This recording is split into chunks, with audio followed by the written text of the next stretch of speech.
So today we continue on with word problems. So this is a problem that they did in class. It says Sarah brought 8 bananas at the fruit market. I think it should say bought. Sorry about that. She put them in a bowl with some oranges. How many pieces of fruit are in the bowl? So if we start taking our notes, just like we talked about in the last video, if we start taking our notes, we have that Sarah bought 8 bananas. Okay, she put them in bowls with some oranges. So we have some oranges. Okay, how many pieces of fruit are in the bowl? So we circled that question, right? How many pieces of fruit in the bowl?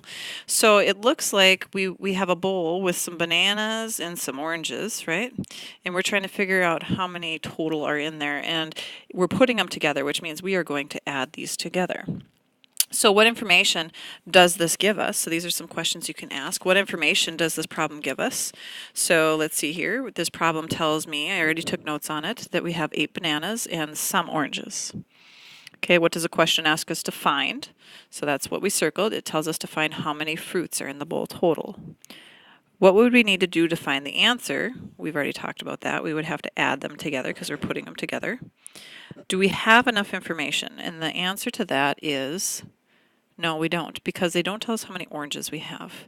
And so one thing your homework's going to do is when they give you a problem, they're going to ask you if it doesn't have enough information, they want you to actually make it so there is enough information. So I'm going to change this and I'm going to say there's already 5 oranges in the bowl. Okay, so in your homework, what they're going to say is they're going to say Sarah bought 8 bananas. Okay. She put them in a bowl with, and instead of some oranges, I'm going to put 5 oranges. Okay, how many?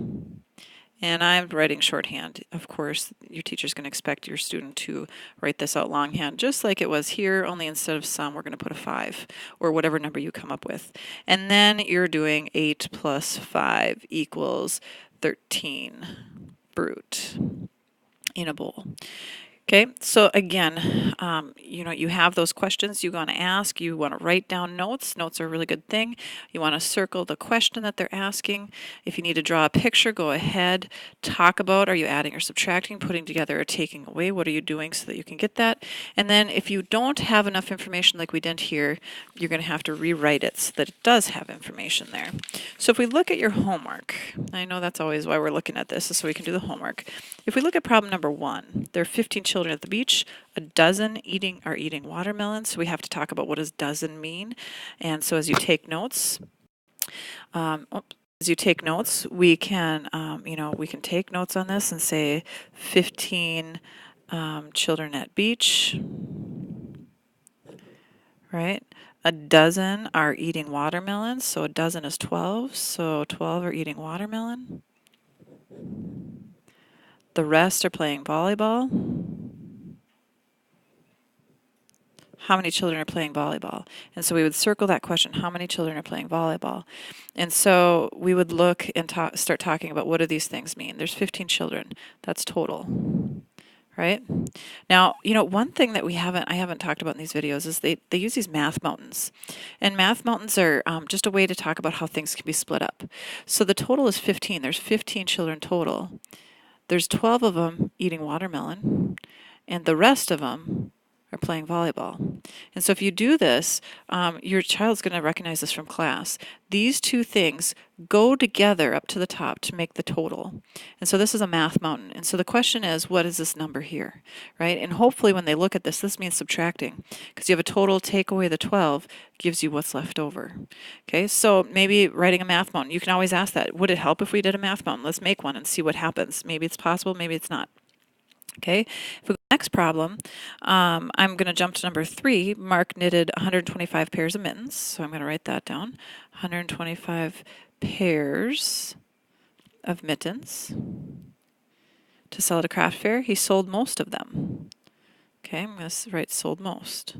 How many pairs of mittens did he have left? And we would circle that question. How many pairs of mittens did he have left? And in order to do that, we can talk about, well, there's 125, break it up. He sold most. I don't know what number that is, and we're trying to figure out how many are left. Well, we don't know this number, and so that's where we're missing some information. So we're going to have to rewrite it, and we have to come up with a number to put there.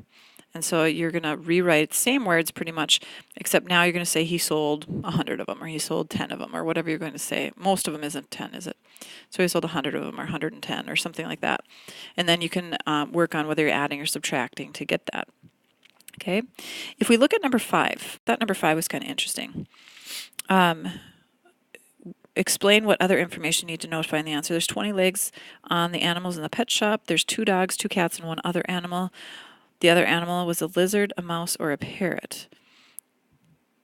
What was the other animal?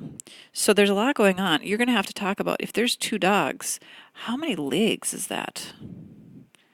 Right? And if there's 2 cats, how many legs is that? Okay, and if you need to, draw the picture. Oh, I misspelled legs up there. Draw the picture. You know, you've got a dog, and I'm not a good artist, but you've got a dog.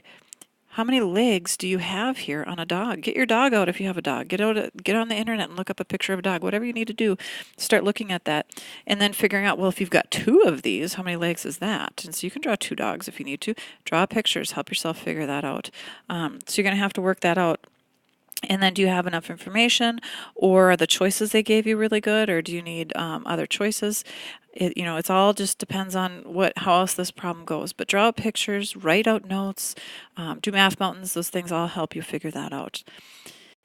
And then we have the last part. I just wanted to remind you on the remembering part down on the table, number 4 and 5 say write 2 comparison questions that can be answered by using the table.